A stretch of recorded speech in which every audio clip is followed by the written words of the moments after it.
Hey everyone, thanks for joining us. This is number 3, Prophetstown. You know, we were 3 episodes into this, and I guess I'm not sure if you, the viewers, know exactly what we're trying to accomplish.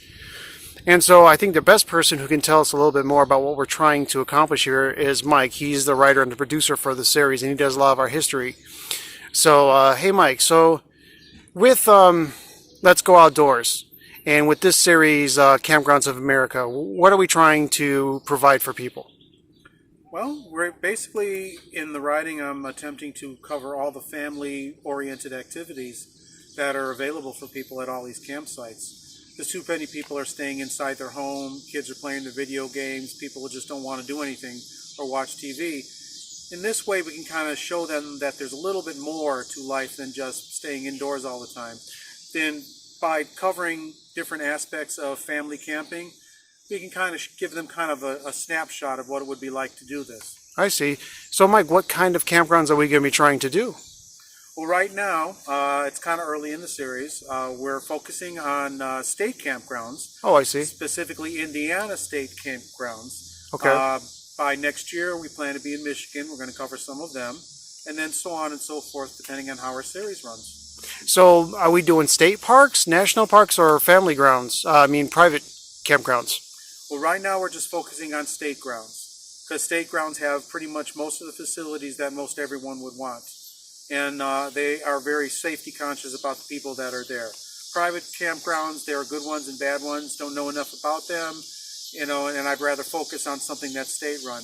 And Indiana or any other state and federal grounds, they're basically really big, and a lot of them are very wild and don't necessarily have the same facilities as a state campground or a state park. Okay.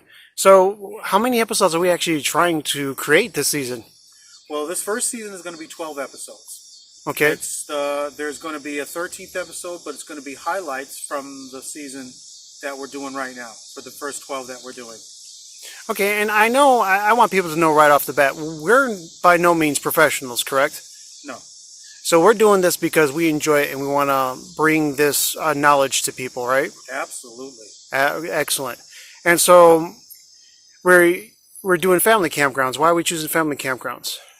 Because I want to get families out there. Okay. Where families can spend time together, enjoy themselves. A lot of these places have fishing, boating, biking, and camping. There's a lot of activities and a lot of historical places that can be visited at these different state parks. Well, some of them even have swimming pools and camping and playgrounds, correct? Yes, they do. Yeah. Every one of them does. Excellent. So if you're looking for a way to get out of the house and enjoy yourself and have fun with your family, try camping. Okay. And so, Mike, as far as me, I know I been doing the outdoors since I could remember, and we've always loved the hiking and the backpacking. Is that ultimately what led us to do this? I would say it is. Awesome. And we're just sharing our love with everybody else out there. So what else would you like to let the viewers know? Just come out and enjoy the campgrounds of America. Hey everyone, thanks for joining us on number 3 at Prophetstown. So a lot of the history of Prophetstown is from the Shawnee Indians. And so we're going to do something a little different, but it's still very simple. So what we're doing is we're making Three Sister soup. And we're going to make Johnny cakes. And the Three Sister soup is actually real easy. It's just a few basic ingredients that we actually prepared at the house before we came. Diced potatoes, butternut squash, green beans, hominy, and I'm going to post the recipe for you guys. We need chicken bouillon for it to add flavor, butter and flour to thicken it up when we're ready. And the Johnny cakes is even simpler. It's just cornmeal and boiled water fried in a pan. So it's going to take, the total recipe time is about 20 minutes, which is a little bit longer than what we normally do, but at the same time, it's still so simple, especially if you actually prepare all the ingredients at your base camp home, like we did this time. So it's going to be a little while, so we'll show you how everything looks once it's done, and we'll show you when it's close to being done. See you in a little bit. Hey everyone, so this is how dinner looks. Again, this is a Three Sister soup with Johnny cakes. The soup basically is very simple. It's chicken bouillon. It is butternut squash. It is hominy corn, diced potatoes, and green beans. And of course, the homemade Johnny cakes, which came out pretty good. And this is a traditional Shawnee meal that was one of their staples. And let me tell you guys, I'm not a big fan of squash, but man, this squash tastes great. Enjoy, and I'll post this recipe at the end of the video so you can try it yourself. And now I want to welcome you guys to Prophetstown. This is our third episode in our series. And the reason we came here was a lot of reasons. The biggest reason is a lot of Indian history over here. And we thought this might be a really good way, to kind of share some of that with all of you out there. What kind of Indians, Mike? Well, Shawnee and a lot of other tribes. Oh, really? A lot of other tribes, really? Mm-hmm. Now, first a little bit about the park. Tippecanoe National Park. Not Tippecanoe. Let me correct myself, folks, before I go any further. This is Prophetstown. And the reason it's named Prophetstown is because it was an Indian village that was established on the banks of the Wabash and the Tippecanoe River in this area. Oh, I see. Then the nice thing about it is the village started because of a Shawnee tribe and a chief named Tecumseh and his brother, whose name was Tenskwatawa, who was a prophet, an Indian prophet. Oh, I see. Now, what happened is American soldiers and American people were slowly encroaching upon the Indian lands. And Tecumseh's people were no exception to the rule. They got driven out of Ohio, and then they came south to here. Now, this had been going on since the 1800s. And then around 1808, they established a village in this area, in an area called Prophetstown. How many people did they start the village with? Initially, it was just his tribe. Okay. But even in the 1800s, when they started this, and here it is 1808, this religious thing that Tenskwatawa was doing was attracting thousands of Indians from all over the place. So Indians were coming here because they were interested in the Shawnees' religious beliefs out here? Actually, that's not what it was at all. Oh, really? What it was is they figured that if they banded together with the majority, and there would be a large enough amount of Indians together so that the Americans could no longer encroach upon their lands. Oh, so they were worried about the Americans taking over their land and taking it away from them, I see. They sure were. And then, okay, now, this had been going on for quite a while.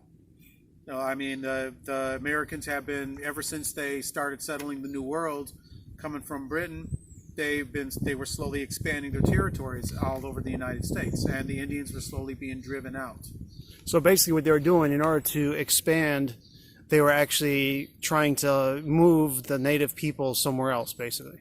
Yeah, and you have to remember, these people were the original, settlers of this great continent of ours. Yeah, they were. They were the native. That's why they're called Native Americans. They were native. Anyway, getting back to the point, they wanted to protect themselves from the Americans' encroachment, and so that's why they banded together. Now, it was basically a peaceful resistance, and they figured the idea was there would be so many Indians that the Americans wouldn't dare attack them. Okay. But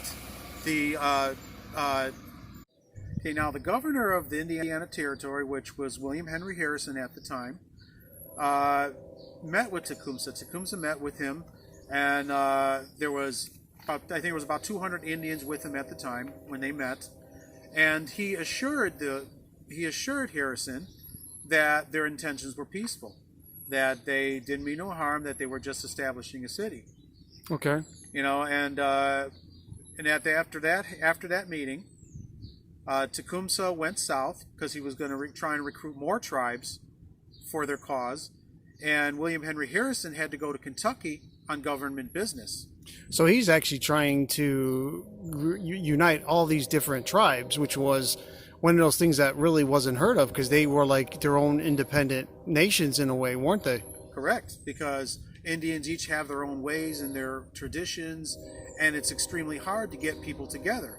But Tenskwatawa, sorry if I butchered it, basically he had this religious belief to get all the Indians together so that they could protect themselves, and it really appealed to a lot of Indians, which is why he was so successful. I would see how, especially when around the whole United States at the time when it was being formed, British and Americans were pretty much trying to push Indians off their own land. So I could see how how important it would be to unite many cultures and many nations. Exactly. Now, unfortunately, when Harrison went to on his government business in Kentucky, and while Tecumseh had went south, Gibson, who was the John Gibson, who was the assistant governor at the time, was actually became the acting governor, so he could run things while Harrison was gone. Started getting alarmed at the large amounts of Indians that were building at Prophetstown.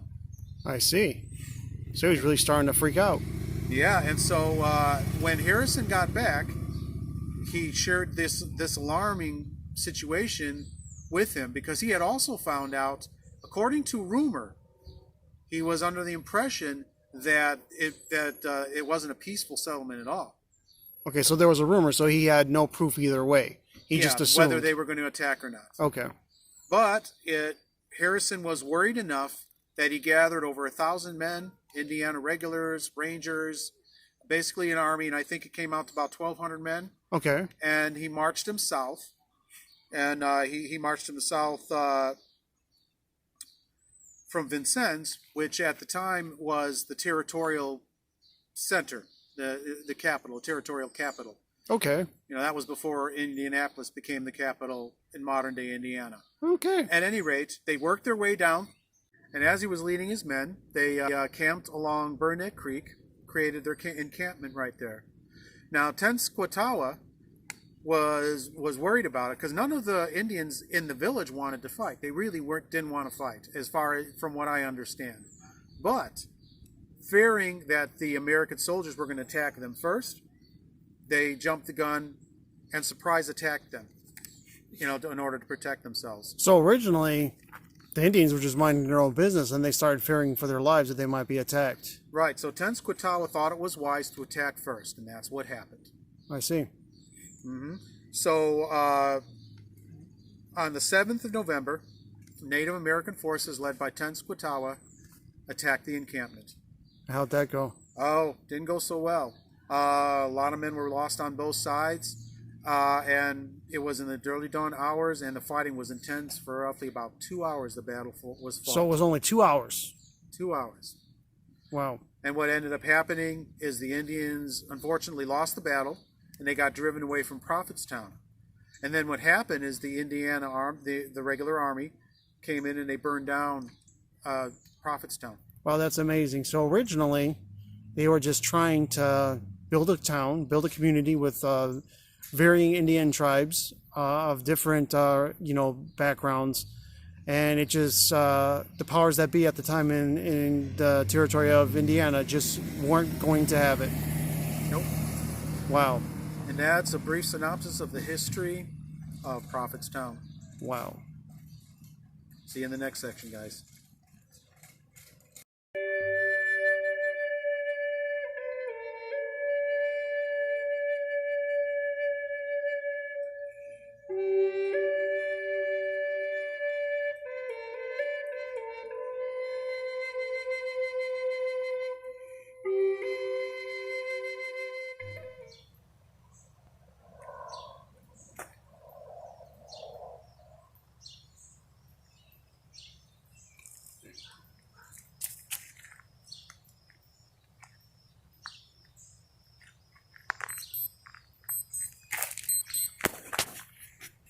Well, hello and good evening, everyone.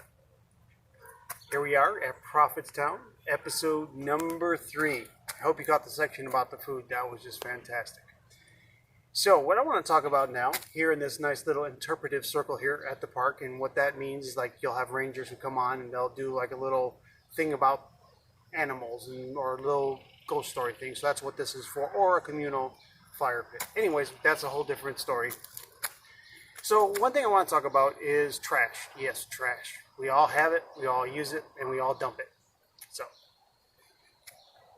as you see when we do our segments, you see that like our table is full of plates and stuff like that. We always clean the plates, we always dump our trash, and we always take our trash to a dumpster, which is what you're supposed to do.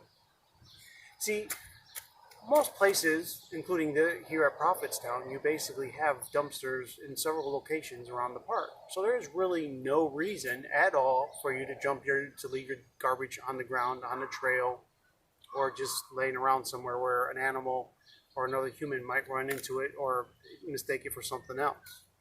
And then you have things like the wild animals that are here. And so another reason why you want to keep your camping site clean is because you got things like wild animals that love following around humans to see what they have left behind so they can eat it. And one thing about raccoons, if you've ever seen them, they got little hands. So they actually can open up coolers and open up dumpsters if it's not down well. They also have claws. So if you leave a garbage bag out, they can slice it.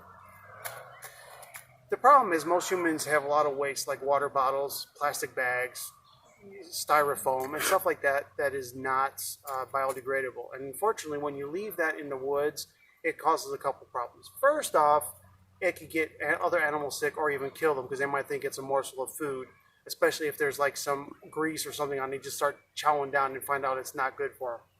So you want to protect the environment. So one of the biggest things that they say is what you bring in, you bring out. And that's basically it. So if you're on a campsite that doesn't have trash receptacles, which would be really hard to find, make sure you put it in your vehicle at night and lock up your vehicle so that bugs and animals can't get to it, so that you're not worrying about damaging the ecosystem. At the same time, you don't want these wild animals to believe that humans are going to be their food source, because they're wild animals and we're not always going to be around to feed them. And so what happens if they get too used to us feeding them? The problem is then they'll die. And there's some species of animals that people might want to die just because they're nuisance animals, and that's fine. There's a time and a place for that. But let me sum this up. I don't want to make it very long and preachy. Just make sure that you keep an eye on your environment. Clean up after yourself. Don't leave trash behind that is either going to affect the ecosystem, an animal, or even just piss off another human. Because I'm one of those people who gets really pissed off when I see trash laying on the trails.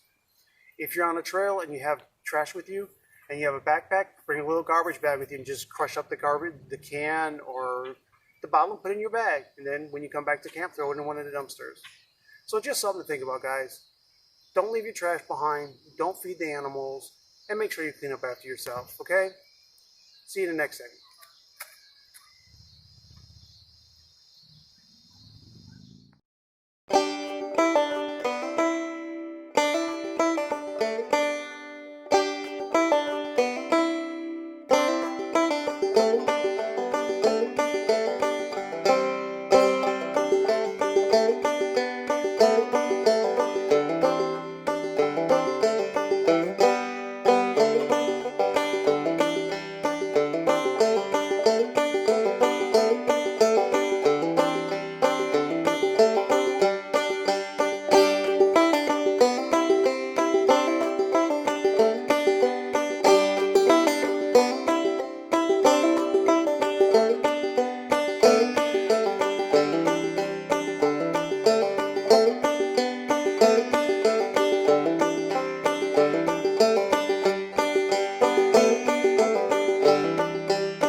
Well, good morning, everyone. I showed you the outlook over there, and I tried to get you a good pan of like the rivers and stuff that were flowing through it.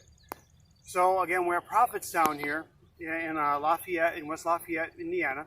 And the trail we're on right now is Trail 3.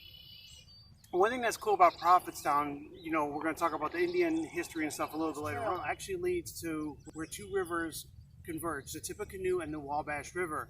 So we're actually going to that part of it, and that's why we chose this trail. We're trying to get the most unique features, and as you see, even like the path that we're on is a different kind of path compared to the other ones we actually get on. And I really hope you're enjoying this one, because so far we're really enjoying it as well. So hang along with us and see what else we can find today.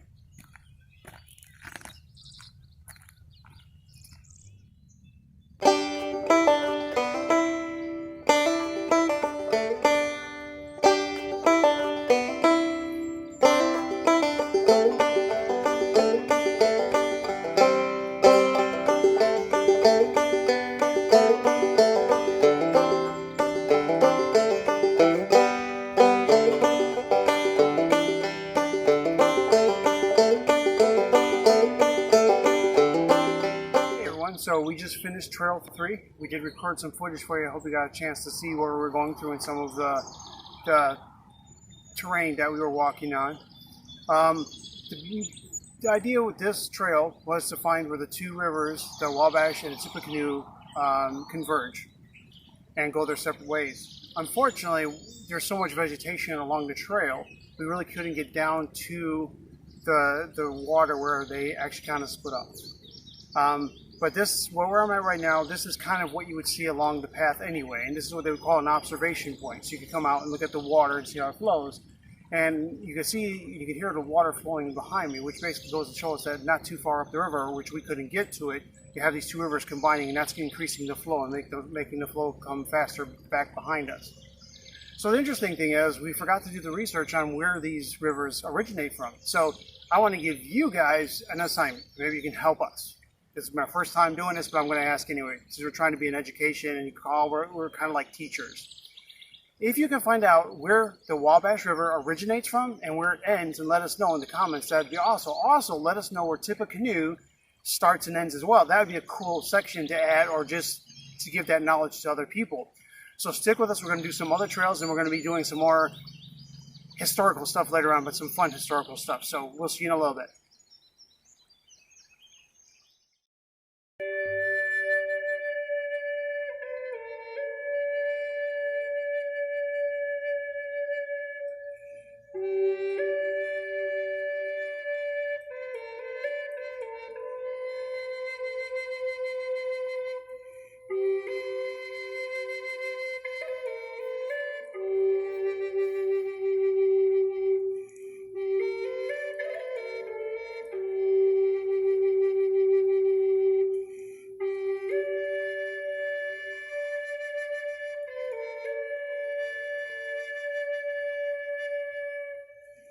Well, here we are, folks. This is a village as it may have existed in 1811 during Tecumseh's time. And, you know, there's a really cool story attached to all of this. Oh, another story? Please, story. No problem. Hello, welcome, everyone. Well, what you see around and before me and where I'm sitting is what an 1811 Indian village might have looked like in Tecumseh's time. Yeah, they had the chief shack, they had a medicine lodge, they had a council lodge, they had a cooking area. We're sitting in an area where they would do menial tasks like cutting, you know, like breaking down nuts and things and shucking corn or whatever they would do. And this is basically was the daily life. They had wigwams. It was basically your standard everyday thing. And it's hard to believe that in this area there were 14 tribes that Tecumseh was able to unite in a common cause, and they all lived in this village together. Wow. Without fighting amongst themselves. That was so cool. Man. And then, of course, you know, you had Tenskwatawa, you know, the medicine man prophet, who was basically the religious leader of this area. You know, and this is where they might have come out. They came out of here when they went to do that battle, you know, the Battle of Tippecanoe. They headed right over the field, over to where Burnett Creek is today, and got in a battle with the American forces and lost, which was too bad at the time. But what that did is it destroyed Tecumseh's federation. But he did warn Tetsukawa not to attack him until he had more people. But from everything I've read about him, he was kind of a hothead, and he didn't want to wait for his brother. And so they lost. This place got burned down, Prophetstown. They tried to rebuild it. It didn't make it. And the funny thing about it is, it was at this time the Americans realized the British were helping the Indians. And because of what Anyway, I'm just going to refer to him as a prophet because his name is too difficult for me. I'm sorry. Just a guy who has a little trouble with some of those names. But anyway, he ruined his brother's plans. And as I was saying earlier, it was at this time that the Americans realized that the British were helping. And because of the big loss here, Tecumseh aligned himself with the British. And because of that, and because of their assistance with weapons and things like that, the Americans went to war. So a year later, from this point on, War of 1812. Wow, so it just all went downhill once the chief decided to join forces with Britain. Yep, and once the prophet, had suffered a major loss here. Because you got to remember, there were 14 tribes, or over 1,000 Indians were here. And he managed to knit them all together with the religious cause that they were all under. And then it's amazing, in 2 hours, which was just how long the Battle of Tippecanoe took, it was all destroyed. Wow. There you go, guys. The sad and unfortunate history of Prophetstown, Indiana. Thank you. See you in the next section, guys. Hey, Mike. What's up, Dave? We're almost done with episode 3. Yes, we are. Wow, it's been an interesting one. Very interesting one. Have you ever heard of the emerald ash borer beetle? I read about it. Isn't that the one that destroys trees? Yeah, did you know there's actually a beetle out there that actually loves ash trees? I didn't say ass, I said ash. A-S-H. Remember that. Oh, okay. Sure thing. And so these beetles, they're kind of weird. They're invasive species that came from Asia.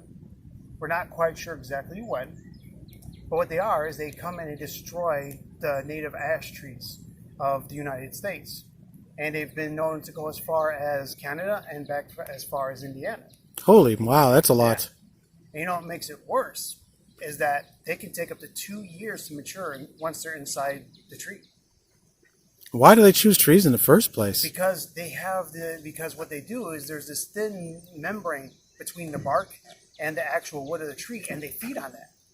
Ah, so that's how they survive. And Okay. So you know what they do? They build nurseries. That sounds scary. I know. And these beetles, they can have up to 150 eggs in the same tree. Ow. You know what's even tripped out? They start from the top. And then what happens is they start from the top of the tree. As the more and more of the larvae and stuff start feeding on the tree, as they start maturing, they start going down towards the bottom of the tree, and everything above it starts dying off. So why are we talking about those beetles anyway? Well, if you say we have a nice fire, guys. But if you notice, the fire has no bark on it. And you know why it doesn't have any bark on it? Because You mean the wood, right? Yes. Yo, not the dog barking, okay? Oh, gotcha. The bark on the tree that protects the tree. Got it. So what it is... Not a dog. Exactly. Okay. So when you look at it, you can see that it's been stripped. You can see there's no veins in it and stuff. And one thing you would do is, if this was an infested piece of wood, you would see like little tunnels and stuff that stick out, and you see these gross little larvae moving around. Sounds scary. And this is why, and the reason I want to talk about this is because the other day at the other park we were at, they actually had a guy who was going around foraging for wood. And one thing we try and keep... Well, what's wrong with foraging for wood? Well, see, this is the thing. Because if it's an ash tree of any type of ash tree, because ash trees are really common in this part of the United States. Okay. And so the thing is, they infest these trees. So even if a branch falls off a tree, they're still infesting this branch. Oh. So what happens is, if you take it to your fire and you break it in two, you release the larvae. Oh. And so what happens, you release the larvae, and they can end up falling into other branches or other trees nearby and continue to feed. So then if someone wants to do a fire, what do they do? Well, it's interesting.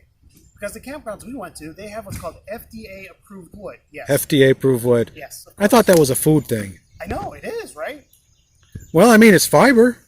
Never mind. So what they do is they certify the wood. So they take all of the wood out. They take all of the outer bark from the Woof tree. woof? No? No. Okay. Okay. Just bark Gotcha. Okay. from the tree, and to make sure that there's no veins in it. And then if it's then they dry it out, and then they kiln dry it, and then they wrap it up and they sell it for people in the parks. And what does it guarantees that we're not spreading this beetle.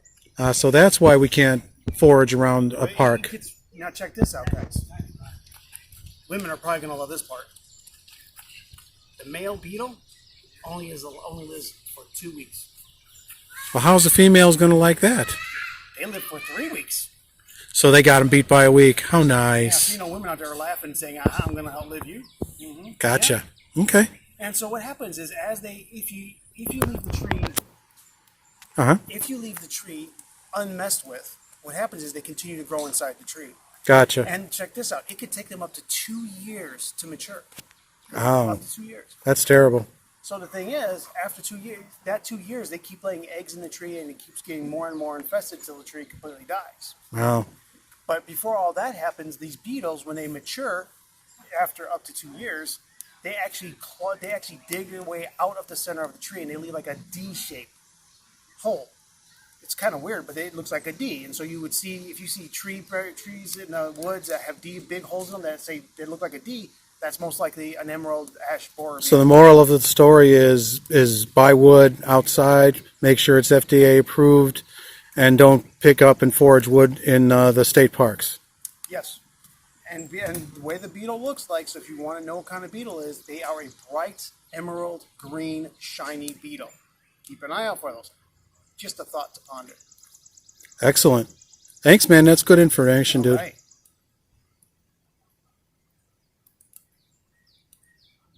Hey, Dave. Yeah, it's that time again. You know how it is. Final wood, right? Final word. No, is it final word? Is it Final word, man. Okay. Sorry, guys. Kind of. Give me a second here. Anyways, I hope you stayed along with our journey here at Prophetstown. It was really, really cool. We talked about the Indians and how much of a place in history they have. We got a chance to go check out the river where the rivers combine, the Wabash and the Tippecanoe. And the trail 3 that led us to it was actually really interesting. It was one of the first multi-territorial trails. And what I mean by that is we went from rock to pavement to mud to sand to just about everything. And of course, Mike talked a lot about the Shawnee Indians and what they did here, and talked a little bit about the battle that ensued and what place they had. We also talked about the emerald ash borer beetle and how important it is to use wood that's provided by the FDA. And we also talked about how important it is to take your trash and throw it into the garbage can. But the coolest thing is we learned about this chief, and I don't know his name. Mike might remember his name. I'm not going to say it because I'm going to mess it up. But the chief guy who actually united 14 different Indian nations. And he might have been successful if Americans, the Harrison, who was the governor at the time, was scared. He thought that this big buildup of Indians was going to be really bad. The cool thing about it, though, is that it talked about what he did to create a union. And in the kind of world we're in right now, where you have protests going on left and right, and different organizations fighting and thinking their way is better than someone else's, and some people saying this life matters more than another life. People, grow up. Okay. Back in the day, Indians didn't like each other very much. And if you can make 14 Indian nations, that was just the start of it, until it got ruined by the prophet. He kind of blew everything out because he was a little hothead. But he was able to confidently unite 14 different Indian nations. And he was going to try and create an actual federation of Indians. So who knows? I mean, man, things might have changed. We might have had the United States, the United Federation of Indians. Who knows? I don't know. Mike might know, I don't. But hey, I was sleeping there. Sorry, guys. Anyways, I'm trying to wake up here. And I don't have any coffee, so I'm winging it. Okay? But the fact of the matter is, guys, think about what we can actually accomplish if we all got together, no matter whether you're black, white, a police officer, not police officer, male, female, undecided, neutral, whatever. My point I'm trying to make is that if we, as a world, not just a country, but if us as a world can actually get together and unite, could you imagine what kind of stuff we can create? Heck, I'm going on a limb here, but there'd be less violence. There'd be less war. And I just think that if you guys get a chance, think about that. One man and his brother, even though his brother was a little hot-headed, they managed to unite for a common cause because they wanted to protect their nation from the United States. All I'm saying is, instead of trying to look at the bad things of everyone and trying to think that I'm better than you or you're better than him or whoever's better than whoever, it doesn't matter. Think about how we can, as a people, as a human race, because we're all the same race, we're all human race. Imagine what we could do as a world if we put aside our differences and work together. Now that would be something. That would. And as again, guys, thank you so much for joining us. I appreciate it every time.